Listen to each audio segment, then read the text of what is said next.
Bonjour à tous, bienvenue dans cette vidéo où je vais vous donner les principales règles pour faire enfin du mind mapping. En regardant cette vidéo, vous pourrez directement faire des mind maps hyper faciles à apprendre et je vais vous montrer avec des exemples de mes propres mind maps comment vous pouvez vous y prendre dès maintenant. Alors on commence avec la première règle qui sera certainement la plus importante parce que c'est elle qui vous permettra d'apprendre vos mind maps hyper facilement. C'est tout simplement l'utilisation du mot-clé. En fait, le mot-clé, je vous en parle souvent dans mes vidéos parce que je vous parle de lecture rapide et parce que le mot-clé en lecture rapide, c'est justement le mot qui donne le sens dans votre phrase. Donc c'est lui qui va vous permettre, en sachant le trouver rapidement, en fait, de gagner énormément de temps. Et bien ce principe qu'on a avec le mot-clé en lecture rapide, vous avez simplement à vous dire qu'il est le même en mind mapping. Alors comment ça se traduit en pratique? Si je prends cette mind map que vous voyez à l'écran maintenant, en fait, vous voyez que toutes les cases de ma mind map ne sont formées, dans l'extrême majorité des cas, que d'un seul mot, ou en tout cas d'un groupe de mots qui renvoie à une chose en particulier. Alors pourquoi vouloir se restreindre à un seul mot? Il y a d'abord un avantage quantitatif assez évident, c'est parce que c'est tout simplement beaucoup plus facile de se souvenir d'un seul mot que d'une phrase en entier. Le deuxième argument est moins évident, c'est le fait que quand vous faites déjà la démarche de synthétiser une information, par exemple une partie d'un cours de votre prof, ou une présentation, ou une slide, ou une phrase importante d'une réunion, en fait, que vous fassiez cet exercice de synthèse en trouvant un seul mot-clé qui va synthétiser ou représenter l'information précise dont vous voulez vous souvenir, c'est un exercice qui est excellent et qui développe à la fois votre esprit de synthèse et ça va en même temps beaucoup plus facilement s'imprimer dans votre mémoire. Ce qui est en plus vraiment plaisant quand vous faites du mind mapping, c'est que ce mot-clé dont je parle maintenant, il n'est pas obligatoirement dans la phrase que vous voulez synthétiser. Et ce point-là, en plus de faire travailler l'esprit de synthèse et la mémoire, il va faire travailler votre imagination. Je vous donne un exemple et vous allez très rapidement comprendre l'idée. Sur la page Wikipédia du mind mapping ou de carte mentale, vous trouvez cette phrase qui est censée définir cette pratique. La phrase, c'est donc: la structure même d'une carte heuristique est en fait un diagramme qui représente l'organisation des liens sémantiques entre différentes idées ou des liens hiérarchiques entre différents concepts. Bon, d'abord, je sais pas vous, mais si je veux me souvenir du sens de cette phrase, déjà je crois que c'est assez clair entre nous que je vais pas l'apprendre par cœur. Par contre, quand je lis la première partie de la phrase, la première partie c'est: la structure même d'une carte heuristique est en fait un diagramme qui représente l'organisation des liens sémantiques, et que je vois grâce à l'image de Wikipédia que vous voyez juste là, à quoi ressemble une mind map, eh bien la première chose à laquelle moi je pense, c'est le mot cervelle. Bon, peut-être que je suis bizarre, mais pour moi, ça a la même forme, les branches de la mind map sont un peu comme les circonvolutions du cerveau, ça a la même fonction, et je sais pas d'où ça me vient, mais pour moi, c'est cette association d'idées que je fais entre cette phrase et le mot cervelle. Et en fait, vous comprenez déjà la force du mot-clé. L'avantage, c'est précisément ça, c'est que le mot cervelle sera beaucoup plus facile à retenir pour moi, et quand je pense au mot cervelle et à ce qu'il veut dire pour moi, eh bien, par symétrie, je vois très bien ce que signifie la mind map. Et donc, vous voyez tout de suite l'efficacité du truc. On passe d'une phrase longue et très complexe à un seul mot unique et très simple à se rappeler. Bon, voilà, c'est ça l'art du mot-clé, c'est l'art de la synthèse. Une synthèse qui mobilise votre imagination et votre capacité à associer les idées, et c'est en fait tout simplement le cocktail parfait pour vous en souvenir hyper facilement. D'ailleurs, il y a de grandes chances pour que quand vous penserez à une mind map à la suite de cette vidéo, c'est l'idée de cervelle qui vous viendra en tête. Le deuxième point hyper important du mind mapping, c'est la structure. La structure, c'est ce que vous voyez apparaître à l'écran maintenant, c'est les premières branches de votre mind map. En fait, la structure d'une mind map, c'est ce qui la rendra apte à rester facilement dans votre mémoire. Et en vrai, vous allez voir, c'est tout simple. Je vais vous donner le moyen de faire des structures qui sont efficaces et faciles à se souvenir. Comme c'est le premier truc auquel réfléchir quand vous commencez une nouvelle mind map, il faut vraiment bien le faire. Si je veux mind mapper un livre ou une présentation PowerPoint, la structure de ma mind map, je vais la trouver dans le sommaire. Il y en a dans tous les livres et dans toutes les bonnes présentations PowerPoint, donc c'est hyper facile à faire. Bon, je vais vous montrer avec un ouvrage très simple qui s'appelle L'Autan d'Amélie Zima, un que sais-je d'ailleurs, c'est un ouvrage de 120 pages extrêmement clair dans son sommaire que vous voyez apparaître juste là, et je vais vous montrer comment en vrai je fais mes mind maps. Donc ce que je prends directement, c'est le sommaire. Là on voit, enfin en tout cas vous le voyez, on a un premier chapitre, 2, 3, 4 et 5 chapitres. Moi, ce que je regarde, c'est un petit peu les relations qu'il peut y avoir dans les chapitres. Par exemple, je vois que le premier chapitre est un chapitre plutôt historique, où en fait on va nous retracer l'histoire de l'OTAN, et on nous dit de 1949 à la fin de la guerre froide. Je vois aussi que le chapitre 4, c'est la politique d'élargissement post-1989. Donc en fait, de 1949 jusqu'à la fin de la guerre froide et ensuite post-1989, sachant que 1989 est considéré comme la fin de la guerre froide, eh ben, je vois déjà quelques synergies. Donc je vous montre comment je fais moi ma mind map. Là, elle est toute neuve, donc ce que je vais écrire, c'est que mon sujet central, c'est l'OTAN.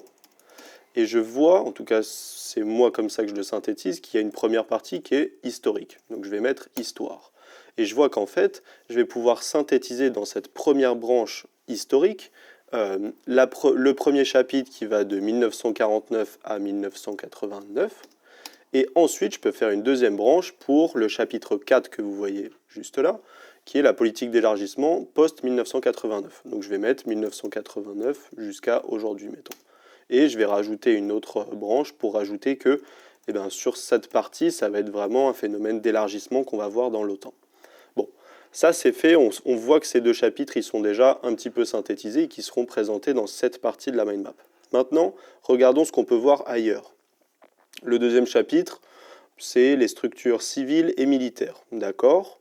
Continue à regarder. Le 3, c'est les partenariats ou l'incapacité à créer un espace euro-atlantique de paix et de sécurité. Ok, c'est assez intéressant parce que, en fait, comme avec les chapitres 1er et 4 qu'on a vus au début, le chapitre 3 et le chapitre 5, en fait, ça traite des relations de l'OTAN avec des États ou alors d'autres institutions. En fait, vous voyez, le chapitre 5, c'est la relation avec l'Union européenne. Et là, quand on regarde, on a les partenariats, qui sont une forme de relation. Et quand on regarde dans les sous-parties, c'est là l'importance du sommaire, c'est qu'on se rend compte qu'on peut rentrer un peu plus dans le détail et voir vraiment très clairement les parties qui vont être abordées dans les chapitres. On se rend compte qu'on a la relation avec la Russie, par exemple. Ici, on a une commission OTAN Géorgie, OTAN Ukraine, etc. Bon, encore une fois, on fait travailler l'esprit de synthèse, et moi, en tout cas, ma manière que j'ai de synthétiser ça, c'est de me dire, il y a une partie relationnelle de l'OTAN, et dans cette partie relationnelle, je vais rentrer le chapitre 5 qui va être la relation avec l'Union européenne, donc je vais mettre UE juste ici, et mon chapitre 3 avec des relations avec la Russie, par exemple, et d'autres relations avec la Géorgie et l'Ukraine. Et là, je les mets ensemble puisque dans le chapitre, on voit que c'est commission autant Géorgie et autant Ukraine qui sont dans la même sous-partie. C'est celle juste ici. Donc je vais les mettre ensemble et je vais bien me rappeler que ici, c'est un travail sur les commissions. Bon, ok, très clair. On commence à regarder ce qui nous reste et en fait, à côté, il nous reste plus que le chapitre 2.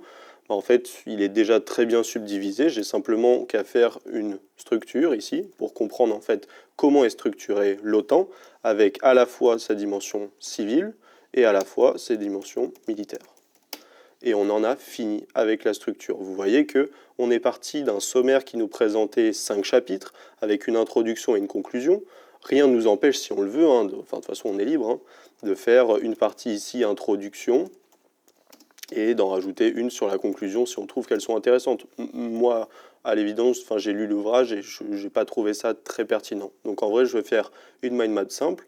On a 3 parties, extrêmement simples à se souvenir, l'histoire, les relations et la structure interne de l'OTAN. Et en fait, notre mind map, elle est déjà construite. On a déjà le travail qui est entièrement fait, qui est déjà très clair. Et vous pouvez voir ici que en fait, la base de notre mind map, ce qu'on va vouloir se souvenir, en fait, elle ne tient qu'en 14 mots, c'est tout. Et maintenant, on n'a plus qu'à lire l'ouvrage, et au fur et à mesure où on lit l'ouvrage, on n'a qu'à revenir à notre mind map, et si des choses nous intéressent, par exemple, dans le chapitre 2, il y a une partie qui nous a intéressé sur les structures civiles, et on a simplement à les rajouter. C'est tout. Si je veux mind mapper un cours, une conférence ou une réunion professionnelle, en fait, je vais demander le plan à la personne qui le présente, comme ça je peux préparer ma structure à l'avance et après je n'aurai plus qu'à ajouter les détails sur ma mind map. Et si je ne peux pas le faire, je vais tout simplement deviner la structure de ma mind map lorsqu'elle va être annoncée dans les termes. Mais oui, en fait, vous connaissez ce genre de phrase où ça dit d'abord je vais parler des RH, Ensuite, je vais aborder le problème des actionnaires, puis je terminerai par le bilan financier. En fait, dans toutes les présentations, il y a ce genre de phrases, il suffit simplement de tendre l'oreille et de les capter au bon moment. Et puis quand bien même vous n'aurez pas réussi à choper ces petites phrases, si vous n'avez pas accès à ces points-là, c'est pas très grave. Il va falloir simplement que vous structuriez vous-même votre mind map. Et l'avantage du mind mapping, c'est que les structures, elles sont infinies et je vous en partage certaines maintenant qui marchent assez souvent. D'abord, vous pouvez faire une structure chronologique hyper simple. Si vous faites une mind map d'une réunion de travail, vous pouvez simplement faire une première branche introduction, ensuite 2-3 branches sur le cœur de la réunion et une dernière sur la conclusion. Et on a vraiment la chronologie de la réunion qui vient de se passer. Vous pouvez aussi faire une structure thématique, la technique des 5W2H, avec le what pour le quoi, le when pour le quand, le who pour le qui, le why pour le quoi, le where pour le où, le how pour le comment et le how much pour le combien. Et cette structure assez facile à se remémorer permet généralement de caser tout ce qu'il y a d'important dans une présentation. Dans ma vidéo de présentation du mind mapping que vous pouvez trouver juste là, je vous avais montré une mind map rapide sur l'Afrique que j'avais faite pour l'exemple. Et vous voyez maintenant apparaître à l'écran sa structure. En fait, elle était toute simple, j'avais simplement choisi les grandes catégories qui permettaient pour moi, selon moi, de définir l'Afrique de manière très générale. Et ça suffit, croyez-moi. Quoi qu'il en soit, faites une structure qui soit facile à vous remémorer, donc à l'exception du 5W2H qui comporte du coup 7 branches et qui est facile à se remémorer, on évite de dépasser les 5-6 branches pour la structure, parce que très certainement, quand vous ferez plusieurs mind maps, vous ne vous en souviendrez pas forcément. Le troisième point, c'est certainement le plus anodin, celui auquel on n'aurait jamais pensé, mais qui selon moi est vraiment l'un des plus importants, c'est le fait de se faire plaisir. C'est vraiment fondamental. Et je sais que ça fait bizarre de dire ça quand on parle d'une chaîne où on apprend, etc. C'est pas commun. Et le mind mapping, ça vous permet ça. En fait, ça peut passer par plein de manières différentes qui sont propres à chacun.